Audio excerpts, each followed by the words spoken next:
Hi everyone, आज के short में हम डिस्कस करने वाले हैं formative assessment and submissive assessment के बारे में। अक्सर टीचिंग एग्जाम में क्वेश्चन आता है और स्टूडेंट काफी कंफ्यूज रहते हैं। समझते हैं फॉर्मेटिव असेसमेंट क्या होता है। देखो, फॉर्मेटिव शब्द से ही निकला है फॉर्मेशन, मतलब यहाँ पर स्टूडेंट का कुछ फॉर्मेशन होता है, मतलब कुछ निर्माण होता है। फॉर्मेटिव असेसमेंट होते हैं जो शॉर्ट टर्म में लिए जाते हैं, जो थोड़े थोड़े समय के बाद लिए जाते हैं।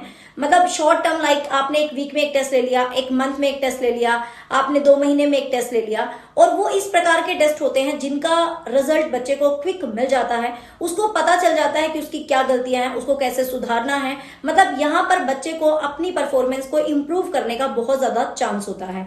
ठीक है, तो ये होता है फॉर्मेटिव असेसमेंट। जैसे कि इसके अंदर यूनिट टेस्ट आ जाते हैं, बच्चों के यूनिट टेस्ट ले जाते हैं, किसी भी तरीके से बच्चों से प्रोजेक्ट बनवाए जाते हैं, कोई क्विज कंपटीशन बच्चों से ऑर्गेनाइज करवाया जाता है, कोई भी होमवर्क आपको दिया जा रहा है। ठीक है, तो इस तरीके के जो प्रोजेक्ट होते हैं उनको हम फॉर्मेटिव असेसमेंट के अंदर कंक्लूड करते हैं, जो बेसिकली आप कह सकते हो टीचिंग प्रोसेस के दौरान ही होते हैं, बेसिकली पढ़ने पढ़ाने के दौरान ही होते हैं। और इसके लिए जो है असेसमेंट फॉर लर्निंग होता है, जो टीचिंग लर्निंग प्रोसेस के दौरान होता है, that is called assessment for learning.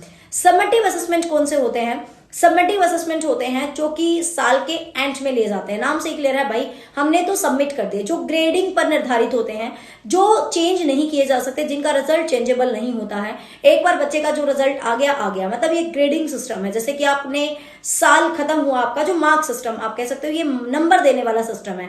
साल खत्म हुआ, हम बोलते हैं ना बच्चे के 80% आए, 90% आए, that is called submissive assessment होता है। जो बेसिकली टर्म टेस्ट लगा लो, जो अवधि परीक्षाएं होती हैं, जो एनुअल एग्जाम होते हैं, वो आपके सबमिटिव असेसमेंट के अंदर आते हैं। सबमिटिव असेसमेंट में बच्चे को इंप्रूवमेंट का मौका नहीं मिलता है, बस जो आ गया रिजल्ट आ गया, ठीक है, उसके बाद अगली क्लास में मूव करना। लेकिन फॉर्मेटिव असेसमेंट में वो साइड बाय साइड उन चीजों को फॉर्मेशन कर सकता है। तो होप सो इन शॉर्ट आपको क्लियर हुआ what is submissive and what is formative assessment. Formative assessment assessment for learning से रिलेटेड है, और जो सबमिटिव असेसमेंट होता है वो असेसमेंट ऑफ लर्निंग से रिलेटेड है। बाकी नेक्स्ट वीडियो में हम असेसमेंट्स को डिटेल से करेंगे। Thank you so much, stay tuned, have a nice day.